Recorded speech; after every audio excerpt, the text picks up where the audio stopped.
In front of my kids. You're in front of my kids because you regret these children. You didn't even look at that one. I held that one for the first half hour of their life. 2 days ago, many of you reached out to me and asked me to go get the kids because Korra was because she was being negligent when she was inside the sink. I went and got my kids and explained to her why I was taking control of the kids. I was not withholding her, and I had no intention of keeping the kids from her. Today I had to work because we haven't found a nanny yet, and I asked her to watch the kids for a little bit, and she agreed. And I said I will be taking the kids back to my house. And when I got there, her friends handed me a pile of papers, and the police were there. Well, they showed up later. She falsely filed. So I can't see my kids for, it looks like a month. Meanwhile.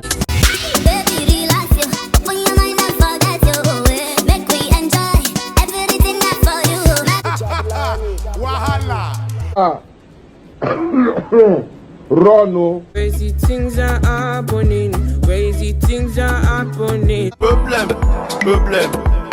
Another problem. Name is Asitonka Agri Abba, and channel is called Acid Darling because I'm such a darling. Hi guys, and welcome back to my YouTube channel. Thank you guys so much for joining once again. Oh my god, 34K darling. Thank you all so much. I truly appreciate it. What a wonderful birthday present. Like what a wonderful present. Thank you all so much. First of all, your girl is back. I had to rest. I mean, those 31 days stretched me. Hey, it took out blood, water, everything from my body, but I'm back. And guys, there has been a lot going on, but the major one is that we've been experiencing some interracial wedding cancellations. You didn't think it would get to this point, but fam, it snowballs. So this is the video where we're going to be discussing it with respect to the present brouhaha that has been happening in several interracial marriages, how they affect weddings that are ongoing and weddings that are about to happen. If that's the kind of content you're interested in, please keep on watching. All right guys, so this entire wedding scenario, like I know of two, I've heard of two right now that are having some issues. Okay, so first of all, my heart goes out to anyone in any form of interracial marriage or interracial relationship that have been going through it this period, because for some reason, you know, like us as Nigerians, initially parents used to kick against interracial marriages. After a while, we had lots of success stories. So we had parents and aunties that go like, no, you know, it's fine, everything is going to be fine, I know this, I know that. And now let me say the past 1, 2, 3 years has been tough, plus this Korra and Justin matter.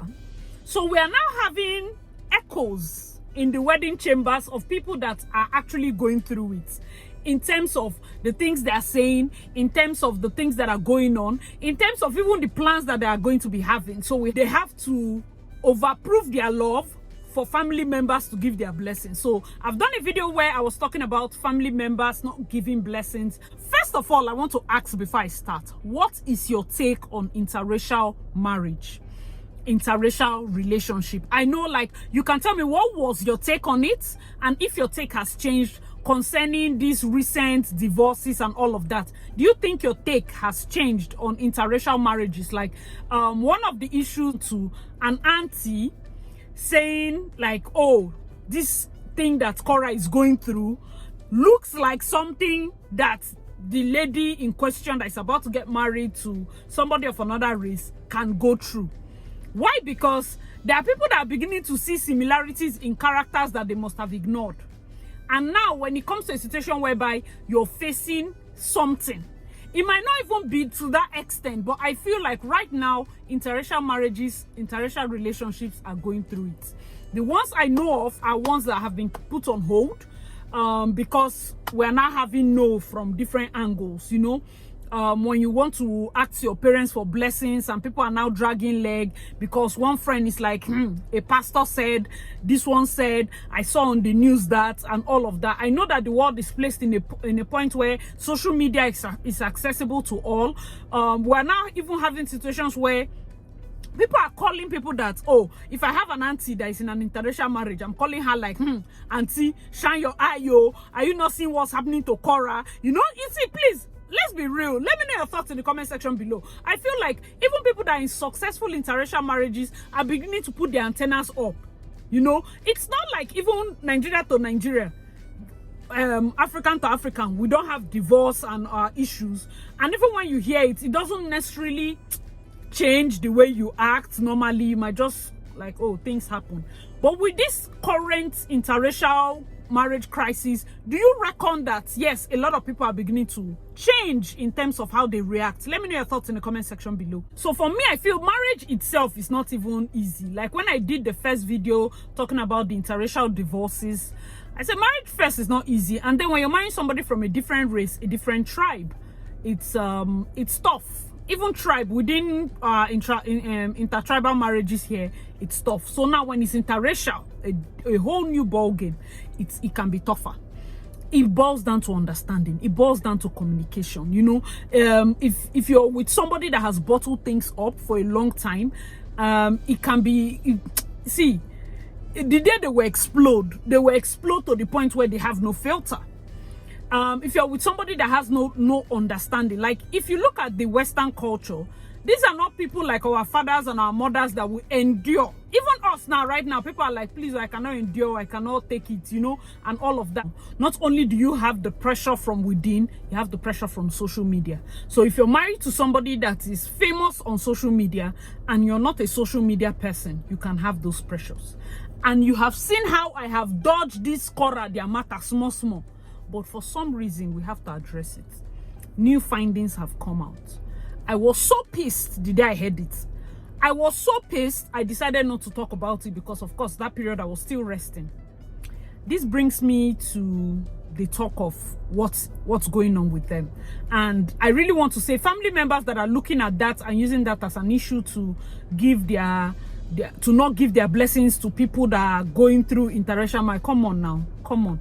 I know the best you can do is to advise them and to talk to them, but to outright say that no, you're no longer going to allow your cousin or your daughter or your niece or your brother, your sister to marry somebody from a different race because Korra and her husband are not working out. It's wrong. You know, it's wrong. Okay. So now that being said, let's talk about their situation. I don't like to watch things that affect me. See, and personally, when I even ran the poll, I was like, wait, is Korra at fault? Is Justin correct?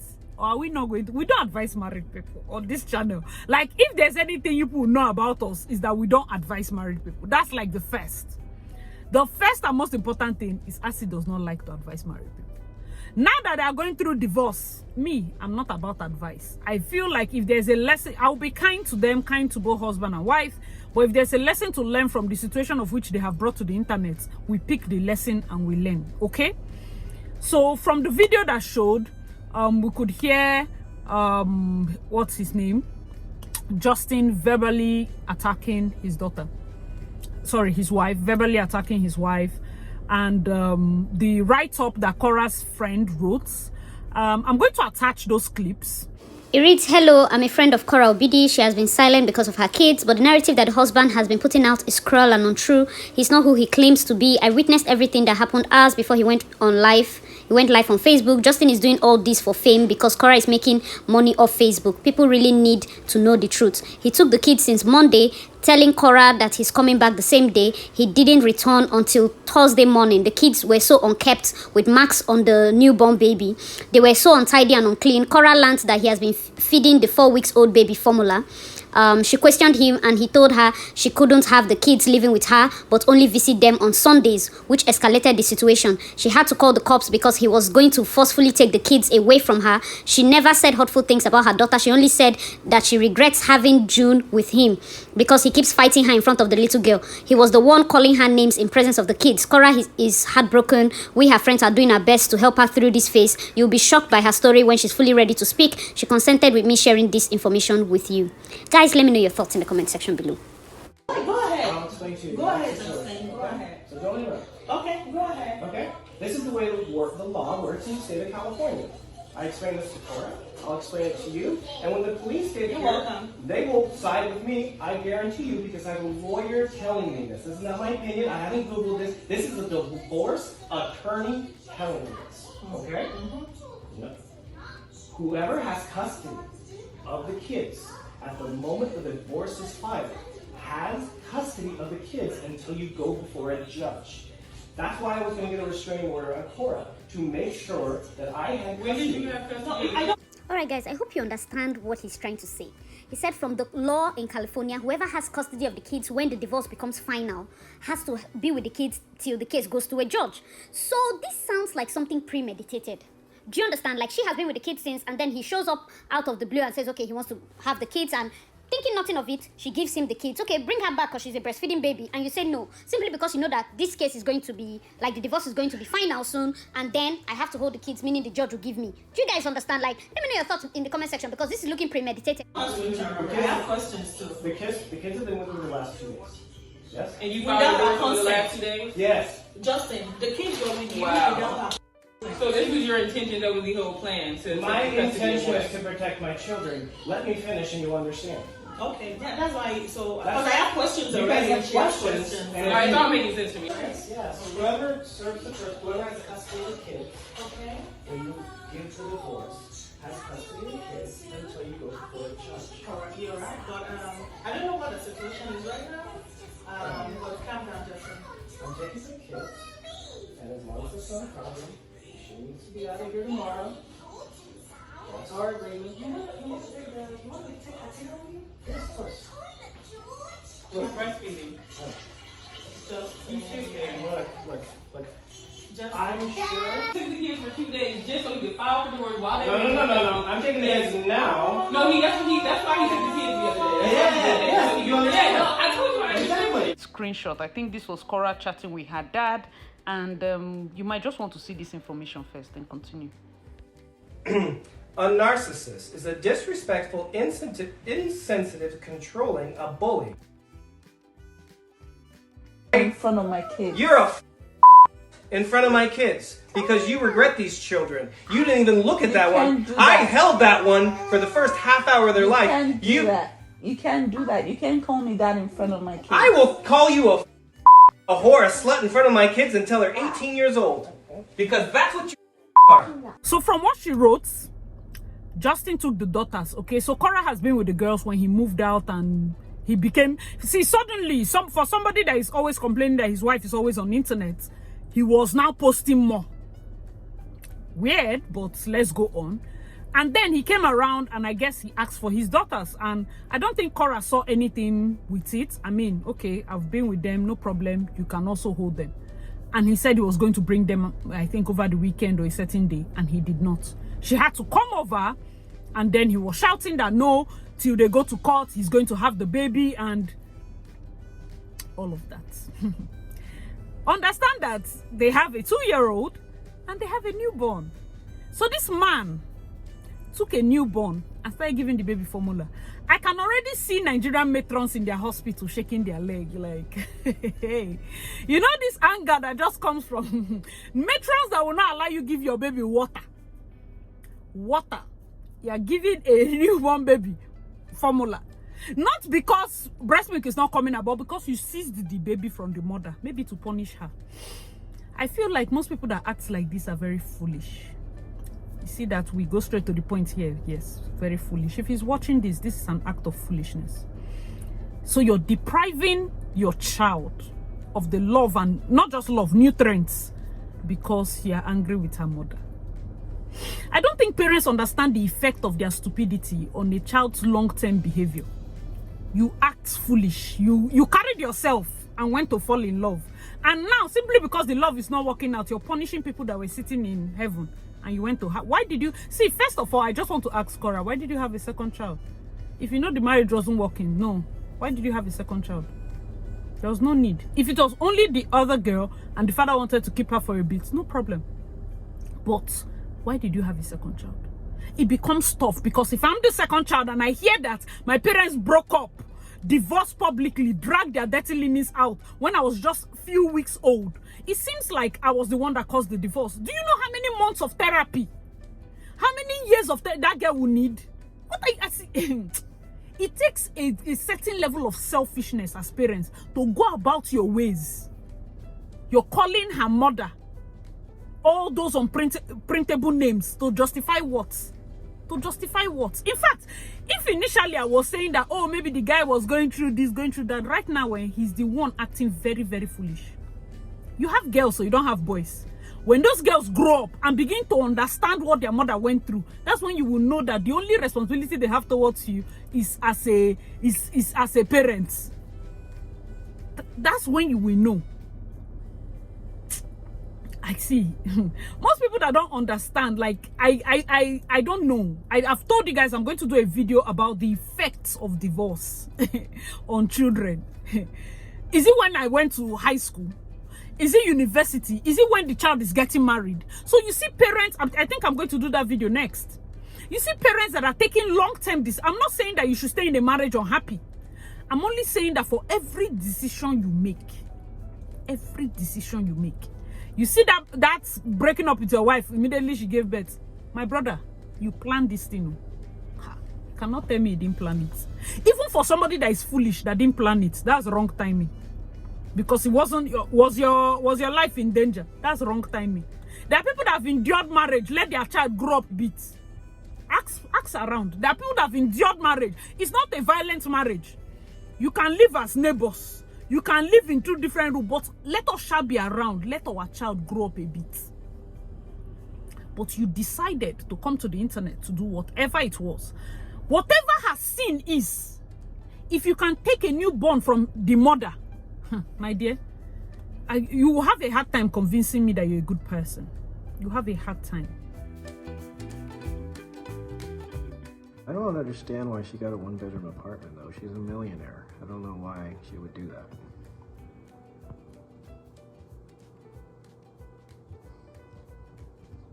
Korra's rich. Seriously. Wow. I see. I have turned this story in my head. I don't know if people understand black mothers and child mortality and how it is an issue in the US and in the UK. Understand this. It's not like Nigeria where everybody is black and when you shout they know that you're in pain. In the US and in UK, people actually think that black women they are hysterical. There's a famous YouTuber that died in childbirth. I've forgotten her name. And the reason that it did me deja vu was because that I think a year before, one of my earliest videos, one of my friends died in childbirth. She had preeclampsia and she was going to UK. Another one, I think Grace Agilore, the YouTuber, she had mentioned it that she was in pain and she was calling, and doctors would treat black women somehow. Now put all those things in your mind, though. You understand it, and imagine a woman that gave birth unmedicated. It's I think Mrs. Rancic did unmedicated birth. Mr. Rancic, she's a YouTuber in London. Korra did unmedicated. Oh, she did it because she want to post. Really? Because if you post CS, they will beat you. She did unmedicated birth. Give birth to your child into your hands without painkiller. In front of my kids, because you regret these children. You didn't even look at that one. I held that one for the first half hour of their life. Let's circle back to the comments where he said he held the child within the first half hour of their life. We're talking 30 minutes after childbirth. Bro, if I give birth to your child unmedicated, holding that child for 30 minutes is learning. Because if you can hold that child for one full day, I will do it. And a lot of mothers here can attest to the fact that the moment you're finished giving birth, you're tired as hell. You want to sleep. Sometimes, even for those that have very painful labor, you don't want to see the child. People have experienced it simply because there are people that immediately they give birth, they hold their child and start crying. It doesn't mean that it happens to everybody. Some people just want to sleep. They just want to avoid that child first and just sleep. And it doesn't mean that you do not love the child. Let me tell you, it's like those of you that don't understand what postpartum depression is. I have a client that said, "Asi, for 3 months I could not look at my baby. 3 months. Child she gave birth to. Right now they are like 5 and 6. What, 3 whole months? That wasn't her first baby. 3 months. She said, "Asi, I could not look at this baby for 3 months." You think she doesn't love the child? Hear people's story. Imagine if she didn't have a supportive partner. Her mother was there. To bathe the baby is another person.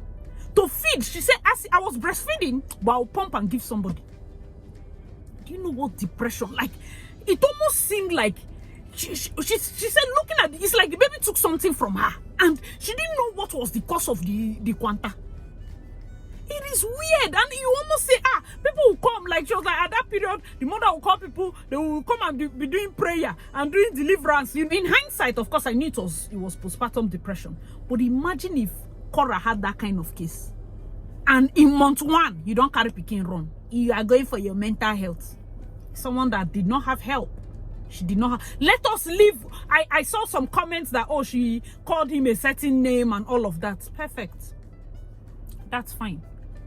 Whatever, if she called him houseboy, calling her prostitute, cheater, and all these names he has been calling, he didn't learn it yesterday. He has been calling her before. He has been calling her before. Let Justin come out and lie. I bet 5K. He has been calling Korra those names before. I know that for me, let me tell you how I watch people. The way she is, and she's looking like a loud, out there person. No. Korra uses dance as an outlet.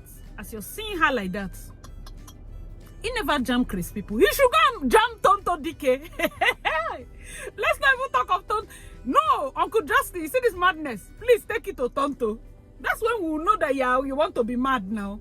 Take it to Tonto. He said she's dragging Popo Giri. April, she's still dragging him. Take it on. Because the Korra I'm seeing, Korra is not talking. That makes us see that, leave dance and leave people that come online and they're so hyper. And sometimes these people are like, they're to themselves. That dance and that thing is the only way she can express herself. It's the only way that she's good. And you met her like a dancer. And now you're complaining. You're acting like a Nigerian now because it's how you met her, bro. Why are you shocked? So now they are going to start talking divorce, custody, and all of that. And for me, it's a sad thing. It's a sad thing because these are couples that a lot of people, I know that it's not their fault that people use them as kind of examples. I know it's not their fault. And I also know it's not their fault that people are deciding to cancel their weddings, because right now it almost seems like even mothers can no longer trust, because all the people that they use as good examples are breaking up, and there's a fear. If you're a parent and your daughter is asking for your blessing for her to go abroad and be married to somebody, and you know you're not going to be there, and this guy is white, I know that you're in love, but it's a legitimate fear. Because for one of the issues, the mother was crying, she was crying because she's like, I'm not there. If my daughter begins to cry and she begins to hide and I'm not there, what will I do? What will I do? I can't just appear there. She will be alone. His parents, his family, everybody's there. I know that he's lovely now, but what if something happens? Parents can think far. And you have nobody. If you can pray, please pray for people in this kind of dilemma right now, because it's not easy. Some families are taking it. It's not easy. That's just what I want to. That's where I want to leave it. It's not easy. As much as you want to side them and say, now is love. Everybody must not have that Korra and Justin's type of thing.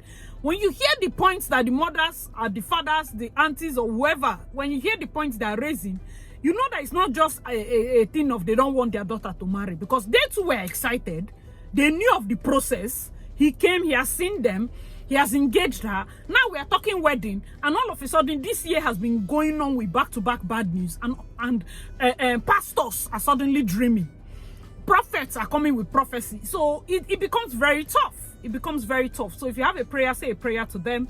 And I've said before in my past video, parents that use their children as chess pieces don't deserve to have children. Don't deserve to have children. It is so wrong. It is so bad. It is so bad. Do you know what it means to grow up in a separated home? You will need therapy. You will need a different kind of shield. A different kind of shield to survive the world. How do you want to tell that girl that she's loved when her first entrance into the world made the people that brought her into the world break up? How do you want to preach this message? Like those other, the Perkins, you find that some breakups, they respect each other. You don't like each other, you must not like each other, but the children have balanced love. Like they go to daddy's place, they can play, they are safe enough to go to the mother's place, they can play. And if you notice why it is easier in this kind of setting, like the other one, the second child had grown up to a certain point. I feel like they've been having some cracks and trying to fix it. But the fact that they waited till at least the second child was a big grown, because breaking up when there's a baby is tough. Oh, it's tough. I know that there are people that know people that had to run out with babies, break up in those kind of tough settings, life and death kind of situations. We're not talking about that. We're talking about this situation where the woman is not a threat to her children. She's not mad. She's a good mother. She's supplying milk to this baby. You might not like her in this life. Give her the child. You don't understand. There's no amount of love you can have for your child that will trump the space, the vacuum that child will feel when the child grows up, to know that you made such a silly decision when they were growing up. So bad. I feel so bad. Because I don't want to even imagine a vain thing that I will push your child unmedicated into this world. You seize that child from me. 20 years. I never forgive you. 20. I did not say 5. I'm not Jesus. Now what would Jesus do not do for this one? Me, I'm not Jesus. Then I come. You're not doing, let's do child support. No problem. No problem. I don't even want to be thinking those kind of things. I don't want to be imagining those kind of things. I don't want to imagine it. But first, I want to beg you, if you know your marriage is not working, I don't think you should have another child. Stop having us bringing children left, right, and center, because I think I need 17 children. And even they need to work, I born all my children for the same place. Yeah, bring the children into confusion, into a home without love, simply because I born all my children for the same place. You are the selfish person. The selfish person. Have one. But the moment you see that this waka mistake deal, you don't get one, leave them there. I will not say more than that, because tomorrow now when your child is paying for therapy just so that they can have a functional life, you'll be sitting in one place and worried. When your child will decide not to marry because they have seen the pain and the things that their mother went through, you'll be going from anointing oil to anointing oil. It doesn't just start. Doesn't just start. Guys, let me know your thoughts in the comment section below. Do you think that these recent breakups are enough reason for parents to actually put a pause on their confirmation for certain weddings? I personally initially thought, it's not enough now. Some parents are like, see, not that I'm telling you not marry totally. Some are insisting on go and bring all those, you know, in Nigeria here, they'll go to your village and look for your people. Right now, they are insisting on knowing grandmother, inheritance, different. They want to know as many people as possible where they are sending their daughter to. Unlike before, we're just a close family. You just bring nuclear family and parents are okay. Right now is getting tough. At least the ones I've heard of. So my heart goes out to you if you're experiencing any of sorts in your relationship. Just hold on. You see, the wedding will happen. You know, the wedding. There's one that, in fact, the wedding would have happened since COVID, though, but they kept pushing it because of guest size. And right now, this whole thing came up and it's becoming tough. So my first advice, please keep the faith. This Korra situation, see, it worried me a lot. It worried me a lot, I'll tell you. It worried me, but what we do, I will just continue to pray for them, send positive vibes to the kids, you know. It's the children. It's the children, not your pride or whatever the two of them are having going on. It's the children. Alright guys, let me know your thoughts in the comment section below. As usual, I remain your girl, Darling. Please check out my other videos and I'll see you in my next one. Bye guys!